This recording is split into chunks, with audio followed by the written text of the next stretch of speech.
Ben? No. What time is it, Ben? No, Johnny. Say it! I don't wanna!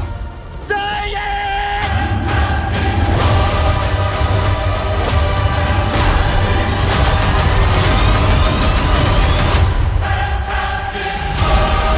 Going everybody, I know it has been a while, but we are back again with a new episode of Movie Madness, where today we're going to be talking about Marvel's newest big hit, the Fantastic Four: First Steps. And I'm telling you, from visuals to chemistry to story, I mean, this movie was absolutely incredible, and I can't wait to talk to you about it. So without further ado, let's get into the video. Now, as always, I would love to give a congratulations to the entire team that worked on this movie.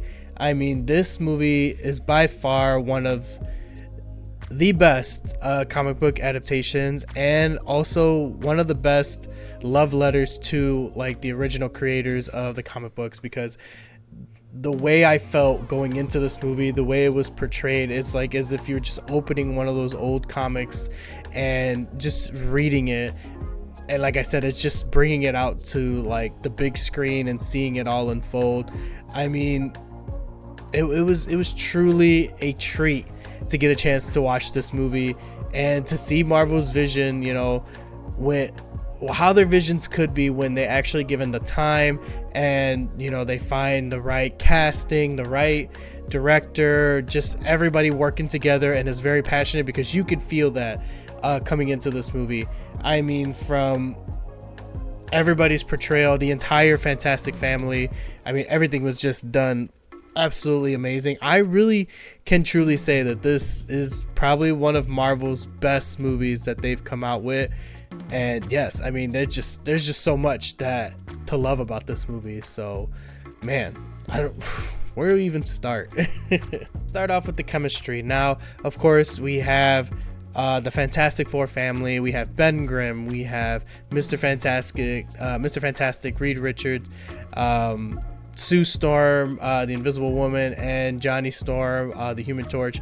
Each and every one of these actors who portrayed these characters did an absolutely amazing job. Like, I feel like this is the Fantastic Four. There's no comparing it to some of the other movies previous. Like this, it truly felt like we were watching an entire family, like, of superheroes just do their thing, and to show the love and care that these actors put into these roles, and to see them just come to life. It was really a treat, especially the relationship between Reed and Sue. Just seeing them, you know, like how their feelings for each other and how they love each other and what they're willing to do, but then also seeing their contrast in personality, like, you know, Sue being, you know, this mother figure even before she's having, you know, her baby and everything like that, just being this very like headstrong, like fierce mother figure. And then you got Reed, who is of course the most intelligent man in the world, and he, you know, you could see that there are things where he struggles with logic versus emotion at times, but it still doesn't take away. Like, Pedro Pascal did an absolute amazing job portraying just how Reed Richards, like how he analyzes a situation, how he works, what happens when he can't solve a situation. Like, the entire portrayal of him was absolutely incredible. And again, you have Ben Grimm's The Thing, and the actor just freaking killed it. I mean, there were so many great moments with him. Now, I feel like out of all the characters, we didn't get to see too much of Ben. Like, I felt like they wanted to give us some emotional moments with him, but they kind of focused on some of the other characters a little more. So I mean, that probably be my one thing, is I wish that they would have kind of like gave him a little bit more screen time that they did the others. And then of course we got Johnny Storm. Now Joseph Quinn, I mean, he killed it as Johnny. Just, you know, the mannerisms, and then the the quips he does, and you know, some of the jokes, and just also the relationship between him and Ben. Like, it's like that brotherly love, the way that they, you know, are with each other. And they just, man, this movie really does portray all these different personalities, and how you read it in the comics and how you've seen it in some of the cartoons. Like, they actually portray them so well. course, you can't have a good superhero movie without a really good villain. And when I tell you that they pulled out all the stops in whatever budget they had for like VFX and motion capture, because Galactus was a huge threat in this movie. I mean, and emphasize on the word huge. I mean, they portrayed him so comic accurate and so well. Like every time he's on screen, like you feel nothing but dread, and it was just absolutely amazing. I mean, he doesn't even have many lines in the movie, but the moment he talks, like you listen and you you worry a little bit as to what's gonna happen. I mean, wow, man, he was absolutely incredible. The look was just spot on, perfect. And then of course we have the Silver Surfer. Now this one's a slightly different from our original Silver Surfer we've seen before. You know, we're getting the Shalabal Silver Surfer in this one, and she was absolutely incredible too. There are so many great moments with her and how she uses her abilities, and also the dilemma that she has with, you know, wanting to do the right thing and then wanting to do her job that Galactus has given her.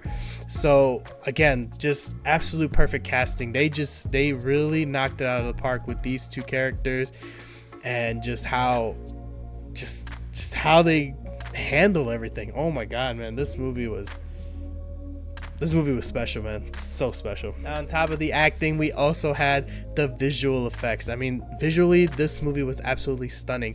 There's a moment in the movie where we've seen it in the trailers where the Silver Surfer's flying off and Johnny's going after her, and then he reaches and grabs her board. That moment right there, there's a moment where she leans on her board and she's looking at Johnny, Johnny's looking at her. Even in not just the moment between the two of them, but seeing the entire background around it, I mean, it looks so amazing. I mean, it was beautiful. There's really no other word to put it. Like, it was absolutely beautiful. And then the moments when we're in space, I mean, those moments are visually stunning. The moment when you're following the Fantastic Car flying through the sky, you know, trying to, you know, get to the mission that they have to, racing in the streets while Galactus is walking. All these moments, you could tell that they put in that huge budget for this movie, went into this, the visuals and just the sound, everything. It just made you feel like you were inside the movie with them. And man, I just like, I was like at the edge of my seat throughout the entire movie, because if it wasn't a funny moment, a very emotional moment, there was quite a few emotional moments, especially, you know, with the baby and, you know, with the crisis that they're facing, and the visual moments. Like, every one of these just was a huge standout and incredible, just incredible. Now, with all that being said, this movie, like I said, fantastic, incredible, visually beautiful. I mean, this check marked all the things for me, so I'm definitely giving this movie a 5 out of 5. Absolutely must see. Definitely something you should see in IMAX for sure. It is well worth it. You will not be wasting your money if you go watch this in IMAX. And please stay for at least the mid-credit scene. The mid-credit scene is very important. There's a post-credit, and that it's a good post-credit, but at the same time, I feel like if you are in a crunch for time, stay for at least the mid-credit scene, because it does give us a glimpse into where we're going, especially with Avengers Doomsday. If you've seen the movie, what did you guys think about it? What were the things that you loved? What were the things that you disliked? I'm giving this movie a 5 out of 5 great score, because I thought this movie was absolutely incredible and amazing. So you might share the same opinion, you might not, but either way, let me know in the comments and let's have a discussion about it. As always, guys, I appreciate you for taking the time to check out another Movie Madness. Again, I do apologize for the time I've been away. I got a couple things that's been going on here in the background, but I'm here to do some more movie reviews and some reactions to trailers. So thanks again, and I'll see you on the next one.